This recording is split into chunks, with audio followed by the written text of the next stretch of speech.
Hey guys, okay, so it's Sam here. Today is a different kind of tiny table talk. I wanted to invite you in our home. I just got done eating dinner. Here's our kitchen.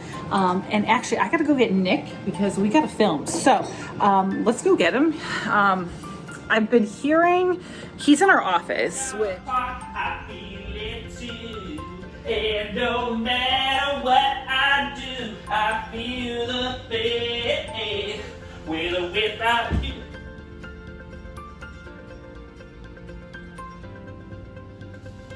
No matter what I do, I feel the pain. Hey everyone, I'm Nick. And I'm Sam. And welcome to our tiny table. Our last Thursday post, we asked you guys to share 3 things about you. We did this because we desire to create an authentic, inclusive community. First step in really creating this community is getting to know a little bit more about you. And let me tell you, your answers were phenomenal. We did have a lot of cat people though. We also had a lot of dog people. We had quite a few of Ohio State alumni. And we had a ton of people who really like music. I'm actually super interested, so comment below.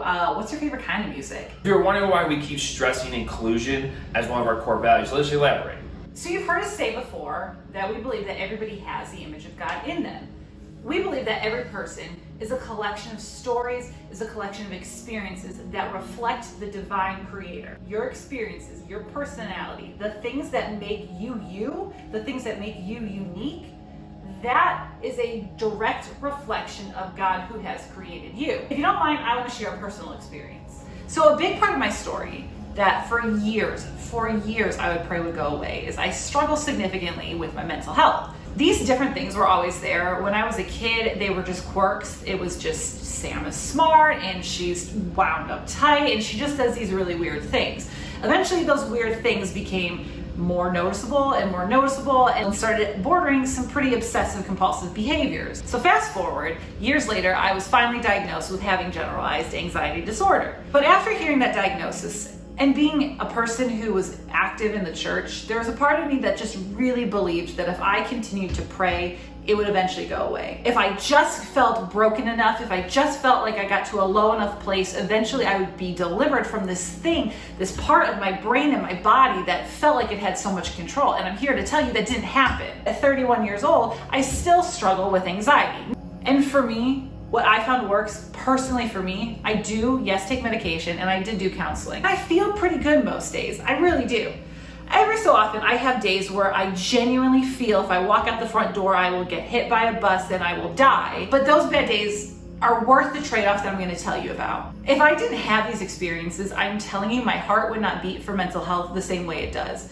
Because I have been there, because I know what it feels like, because this is a personal experience, my heart now has so much empathy for those who are also walking through something similar, and I would not feel that way. I would not have that same connection if it weren't for having this part of my story. A part of my story that for years I didn't like. A part of my story that for years I wish wasn't there. I have learned that in spite of these things that I used to feel pulled me down, I can still be used to help create community. I can still be used to bring healing to other people. I think I'd be able to bring healing to people if I had not experienced pain and hurt myself. We all have things that make us unique. We have those things on the surface. You know, I like to play soccer. I like to play music. I spend way too much time on TikTok. Yes, that is me. That is part of me. But then there's the deeper things, the hurts, the brokenness, the struggles, the pain. And even in that, I still bear the image of God. I still bear the image of a creator who uses all things, good and bad and sad and hard, uses all things to help restore his kingdom here on this earth. I want to ask you guys, what are the parts of you, the parts that you didn't feel comfortable sharing in your 3 statements?